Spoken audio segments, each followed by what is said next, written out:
오늘은 우리 에베소서 말씀의 중점에 대한 내용을 나누겠습니다.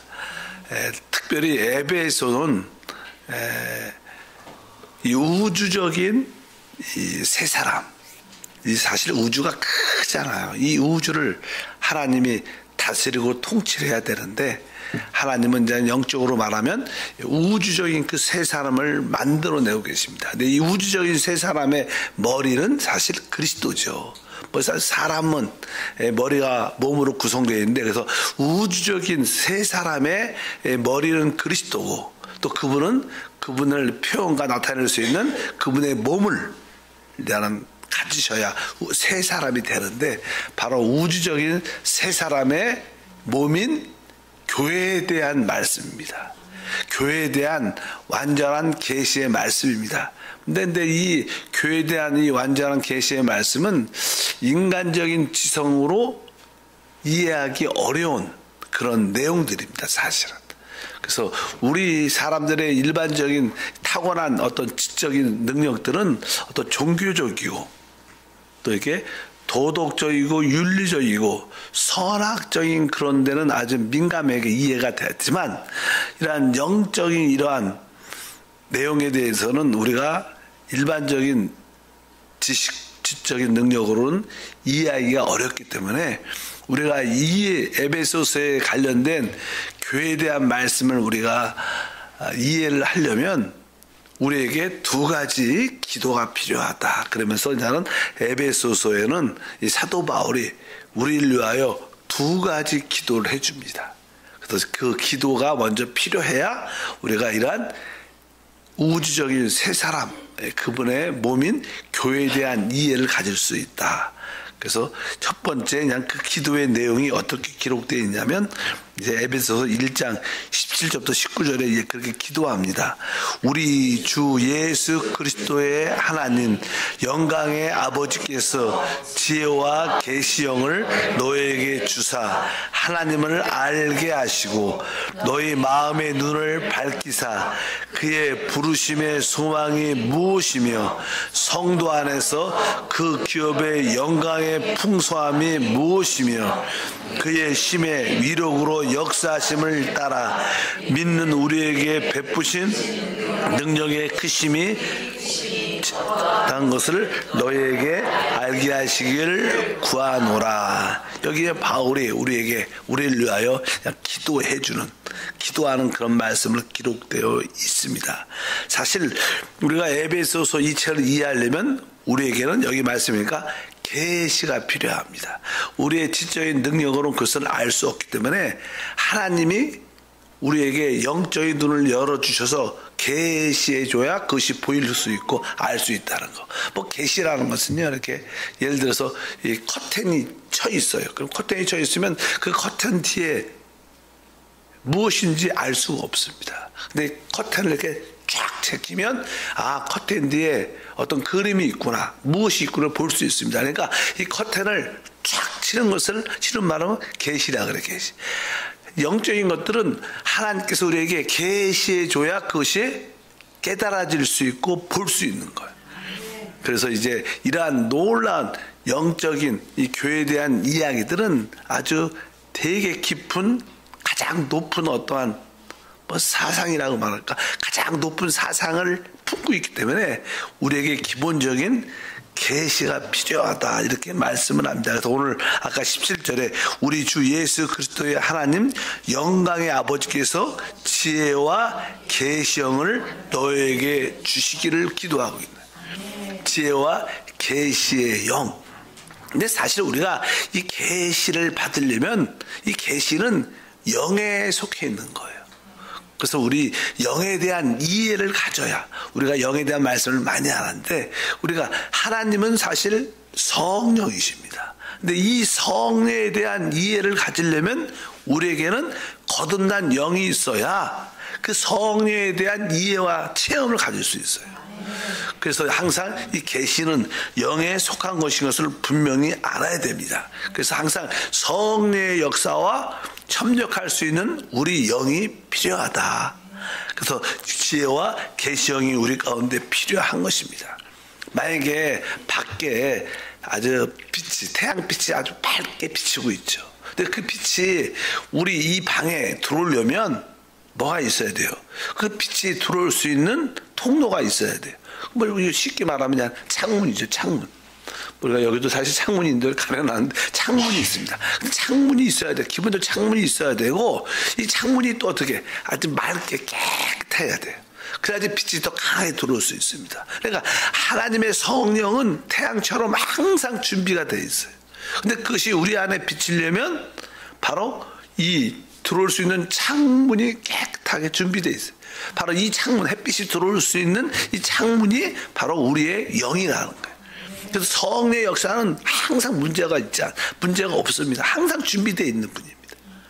그렇기 때문에 또 전기도 마찬가지. 전기도 이 전기도 이미 가설되어 있습니다. 이 건물에 가설돼서 이 전기를 어떻게 사용할 수 있느냐, 어떻게 체험할 수 있느냐. 그러려면 이 전기를 사용할 수 있는 이 전구가 필요합니다. 근데 이 전구가 필요한데 전구에 뭐 LED나 이 필라멘트에 문제가 있으면 그것이 빛을 발할 수 없어요.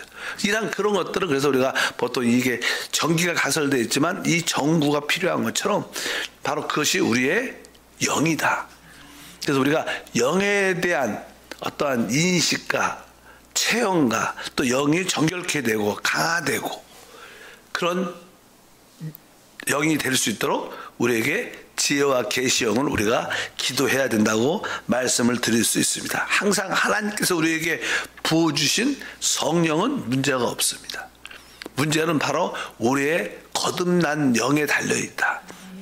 하나님 나에게 이 거듭난 영이 더욱 강건해지고 항상 예수의 피로 정결케 되고 항상 이렇게 준비된 그러한 영을 갖게 도와주셔서 하나님의 이 계시의 말씀이 깨달아지게 도와주시옵소서. 보통 사람들은 하나님 말씀을 읽을 때 뭐 종교적인 방식으로 성경을 대합니다. 어떤 분들은 이 도덕적으로 윤리적인 그런 관점으로 성경을 읽죠. 그래서 항상 그런 관점으로 성경을 해석하고 또 그런 관점으로 항상 이야기를 하는 분도 많습니다. 그러나 어떤 지적인 종교적인 윤리적인 종교적인 그런 방식이 아니라 이 성경은 영적인 방식으로 읽어져야 된다. 그 영적인 방식이 뭐예요? 바로 우리의 영을 통하여 그래서 하나님께 늘 기도할 때 하나님 말씀을 깨달을 수 있도록 나에게 지혜와 계시형을 더하여 주시옵소서. 이렇게 기도하는 게 얼마나 중요한지 모릅니다. 오늘 사실 아까 다시 한번 이 말씀을 읽어보면요 말이 쉽지 않죠. 다시 한번 10절부터 읽어보니까 우리 주 예수 그리스도의 하나님 영광의 아버지께서 지혜와 계시형을 너에게 주사 하나님을 알게 하시고 하나님을 알려면 우리에게 뭐가 있어야 되는 거예요? 지혜와 계시형이 있어야 되고 그 다음에 너희의 마음의 눈을 밝히사 그의 부르심의 소망이 무엇이며 하나님께서 우리에게 어떠한 부르심의 소망으로 부르셨는가. 우리가 그냥 한국말 단어도 어려운데 그것을 어떻게 깨닫는 것은 더 어렵겠죠. 이게 부르심의 소망이 무엇이며 성도 안에서 그 기업의 영광의 풍성함이 무엇이며 그 다음에 그의 심의 유력으로 역사하심을 따라 믿는 우리에게 베푸신 능력의 지극히 크심이 어떠한 것을 너희로 알게 하기를 구하노라. 이렇게 기도한다고 말씀합니다. 그래서 이제 주님 하나님이 그리스도 안에서 가지고 있는 모든 능력을 우리에게 부어주시는데 그러기 위해서 우리에게 지혜와 계시형이 필요한 줄 믿습니다. 그러려면 여기 몇 가지 단어가 영이라는 단어가 나오고 또 마음의 눈을 밝히사. 그러니까 우리가 영과 우리의 마음의 어떤 것을 어떻게 이해할 수 있어요. 영과 마음의 차이점이 무엇이고 어떻게 영을 사용하고 또 정결케 하고 또 강화시켜서 바로 우리가 계시적인 방식으로 하나님 말씀을 읽는 게 중요하다. 그래서 이러한 기도를 첫 번째 예배에서 전체의 말씀은 이렇게 종교적인 방식이 아니기 때문에 지적으로 이해할 수 있는 방식이 아니기 때문에 계시가 필요하다. 그래서 이것을 우리를 위해서 기도하기 때문에 우리도 역시 이러한 기도가 필요한 줄 믿습니다. 항상 지혜와 계시형을 허락하사 하나님의 그 빛비침 안에서 이 말씀이 읽어지고 깨달아지게 도와 주시옵소서. 그래서 우리가 늘 종종 그러잖아. 하나님 말씀 읽을 때 기도하면서 읽어야 된다. 그냥 생각으로만 그냥 이렇게 공부하는 대학 논문을 공부하는 것처럼 그런 스타일로 읽어서는 안 되고, 우리는 우리의 영을 사용한다는 것은 뭐예요? 기도하면서 아멘 아멘 하면서 읽고 또 그 말씀을 가지고 기도하면 바로 우리에게 지혜와 계시 영을 통하여 하나님의 깨달음을, 말씀의 의미를 깨닫게 될 줄 믿습니다. 두 번째 이제 기도를 하죠. 계시를 받아야 되니까 계시 영이 필요하다고. 그 다음에 두 번째는 나는 3장에 나옵니다. 3장 14절부터 19절 길지만 또 여기서 나는 사도 바울이 우리를 위해서 기도해줘요. 어떤 기도를 하냐면, 이러므로 내가 하늘과 땅에 있는 각 족속에게 이름을 주신 아버지 앞에 무릎을 꿇고 비노니 그의 영광의 풍성함을 따라 그의 성령으로 말미암아 너희 속사람을 능력으로 강건하게 하시오며 믿음으로 말미암아 그리스도께서 너희 마음에 계시게 하시옵고 너희가 사랑 가운데 뿌리가 박히고 터가 굳어져서 능히 모든 성도와 함께 지식에 넘치는 그리스도의 사랑을 알고 그 너비와 길이와 높이와 깊이가 어떠함을 깨달아 하나님의 모든 충만한 것으로 너희에게 충만하게 하시기를 구하노라. 또 여기서 또 한 번 기도를 합니다. 사실 우리가 하나님의 그 말씀에 대한 계시를 우리가 봤을지라도 우리가 계시를 본 것과 그것이 나의 체험이 되어서는 다른 거예요. 체험이 돼요. 그러니까 우리가 계시를 볼지라도 그것이 나의 체험이 돼야 돼요. 그래서 우리는 계시를 받을 뿐만 아니라 그것이 나의 체험이 되도록 기도하는 거예요. 그래서 오늘 여기 3장에 있는 말씀은 바로 이 사도 바울이 우리에게 영적인 계시를 허락하면서 또 이제 그것이 우리의 체험이 되려면, 여기 보니까 체험이 되기 위해서는 뭐라고 써있냐면 너희 속사람을 능력으로 강건하게 하시고, 사실 우리의 속사람이 능력으로 강건해질 때만이 그것이 나의 체험이 돼요. 그래서 하나님이 우리에게 보여주신 그 계시의 말씀들이 나의 속사람의 능력으로 강건해져서 그것이 나의 체험이 돼요. 체험이 돼야 되죠. 그 다음에 뒤에 보니까 이제는 또 그 다음에 믿음으로 말미암아 그리스도께서 너희 마음에 계시게 하시오. 이것도 체험이죠. 실제로 그리스도가 바로 우리 성령을 통하여 우리 안에 확실하게 계시고 우리 안에서 그분의 집을 짓고 있다는 그런 체험을 내적으로 가져야 되죠. 그럴 때 우리는 그 안에 더 풍성의 그분을 알게 되고, 뒤에 보니까 뭐 하나님의 모든 충만하신 것은 너희에게 충만하게 하시기를 원한다. 그럴 때 그분이 우리 안에 성령을 통하여 집을 질 때 그 하나님의 충만함을 우리가 알고 체험하고 누리게 된다는 거예요. 이것은 다 체험적인 것입니다. 우리는 기본적으로 하나님이 우리에게 보여주는 계시를 깨달아야 될 뿐만 아니라 그것이 나의 체험이 되도록 주여 나의 속사람 나의 영을 능력으로 강건하게 하시고 성령을 통하여 그리스도가 내 안에 집을 짓게 하시게 하시고 하나님의 충만하심까지 우리가 충만함을 체험할 수 있도록 은혜를 베풀어 주시옵소서. 이런 기도가 필요해야 사실 이 에베소서를 우리가 기본적으로 이해할 수 있다. 그래서 이 에베소서 말씀은 아마 성경에서 가장 높은 어떤 가르침과 사상을 가지고 있어요. 우리 지적인 능력으로 이해할 수 있는 내용이 아닙니다. 그래서 항상 지혜와 계시형을 주시고 그 계시가 나에게 체험이 되게 앞서서 이런 두 가지 기도를 끊임없이 하면서 읽어야 하나님의 뜻이 이루어지는 줄 믿습니다. 그러면 이제 에베소서의 중점이 무엇인가? 그 중요한 내용이 무엇인가? 몇 가지가 있어요. 첫 번째는 이 책은 하나님의 영원한 뜻과 목적을 설명해서 하나님의 영원한 목적과 하나님의 경륜, 단어도 어렵죠. 이렇게 말씀합니다. 예를 들어서 에베소 3장 11절에 말합니다. 곧 영원부터 우리 주 그리스도 예수 안에서 예정하신 뜻대로 하신 것이라. 영원부터 우리 주 그리스도 예수 안에서 예정하신 뜻대로라는 것이다. 하나님께서 행하시는 모든 일은 그리스도 안에서 영원부터 가졌다 하나님의 뜻이라는 것. 뜻이라는 뜻은 목적이라는 단어입니다. 목적. 그러니까 하나님은 목적이 있으셨어요. 목적. 하나님의 뜻이 있었어요.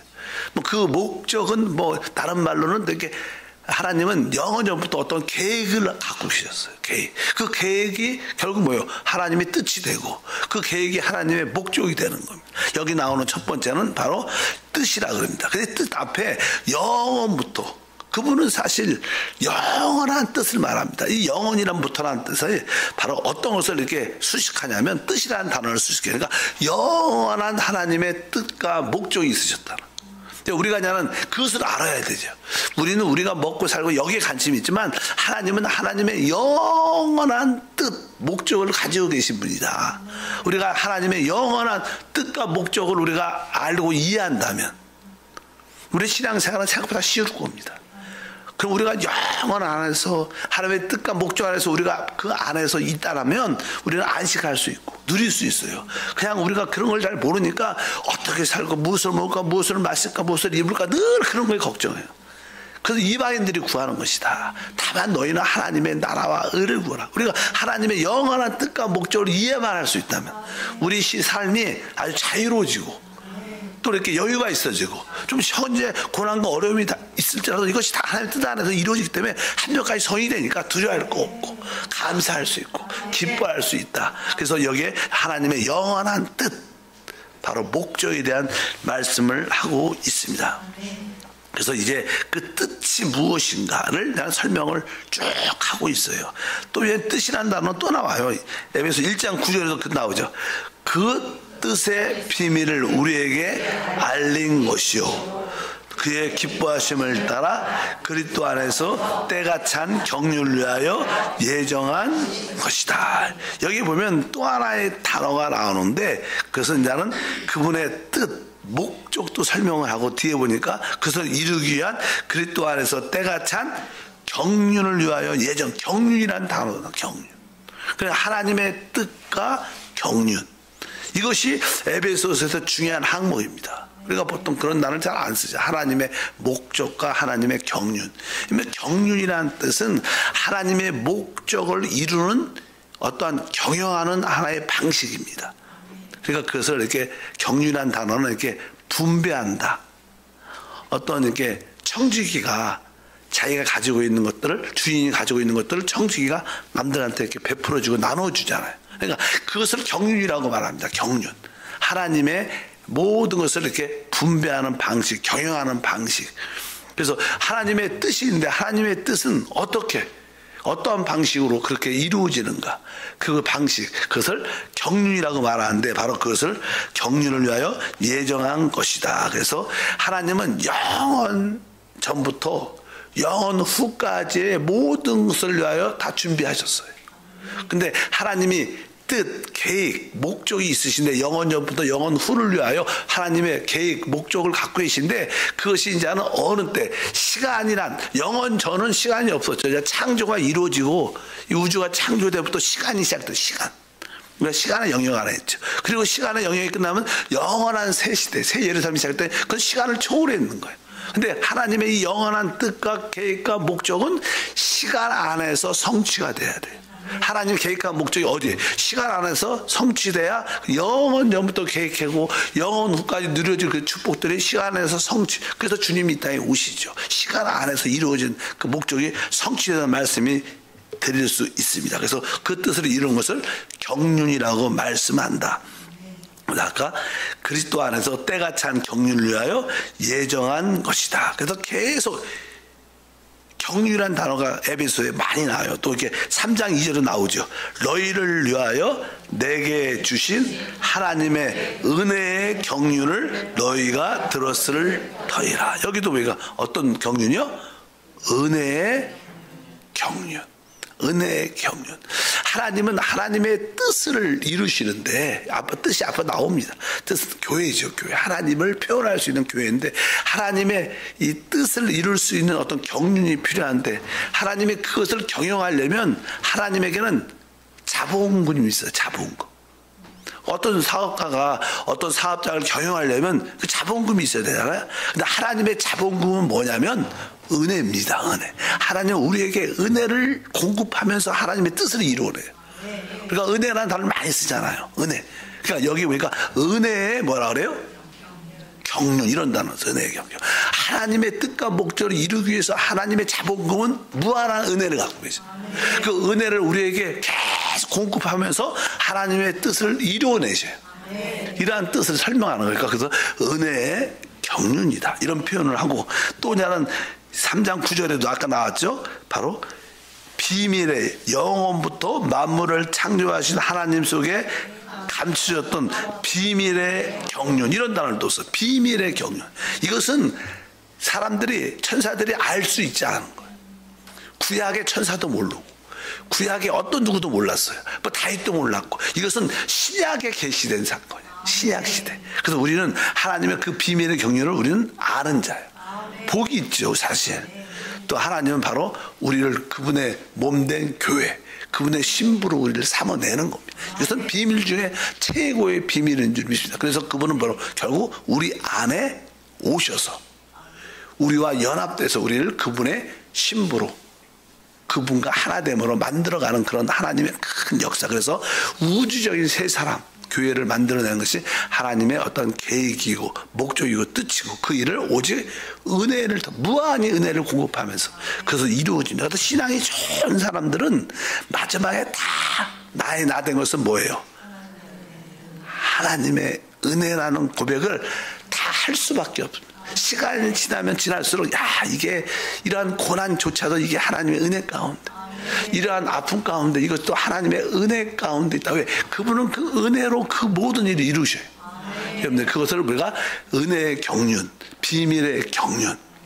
그러니까 이러한 말씀들은 인간의 지적인 능력으로 깨달아지는 게 아니라 바로 우리 거듭난 영을 통하여 지혜와 계시형을 가질 때, 그래서 우리는 늘 기도해요. 하나님, 나에게 지혜와 계시형을 더해주시고 이 깨달은 계시가 나에게 진정한 체험이 되도록, 나의 체험이 되도록 내 속사람을 능력으로 강건하게 하옵소서. 내 안에 하나님의 그리스도의 집이 내 안에 잘 지어지고 하나님의 충만한 데까지 충만함을 누릴 수 있도록 은혜를 더해 주옵소서. 진정한 체험이 되는 이런 기도를 끊임없이 해야 바로 우리가 하나님의 비밀의 계시를 깨닫게 될 줄 믿습니다. 그럴 때 진짜 교회가 무엇인가를 보게 될 것이고, 뭐 신앙생활에서 우리가 그리스도를 보고 체험하고 계시받고 그다음에 교회를 알면 다 아는 거죠. 보통 그리스도만 알면 사실 50%만 아는 겁니다. 그분의 몸을 깨달을 때 우리는 완전히 하나님의 계획과 목적과 계시를 갖게 될 줄 믿습니다. 거룩하신 하나님, 다시 한번 기도합니다. 우리 모두에게 지혜와 계시형을 더하사 하나님의 부르심의 소망과 하나님의 뜻과 목적, 하나님의 경륜을 이해하고 그것이 우리 안에 진정으로 체험되어 누려지도록 은혜를 더하여 주옵소서. 주 예수 이름으로 기도합나이다. 아멘.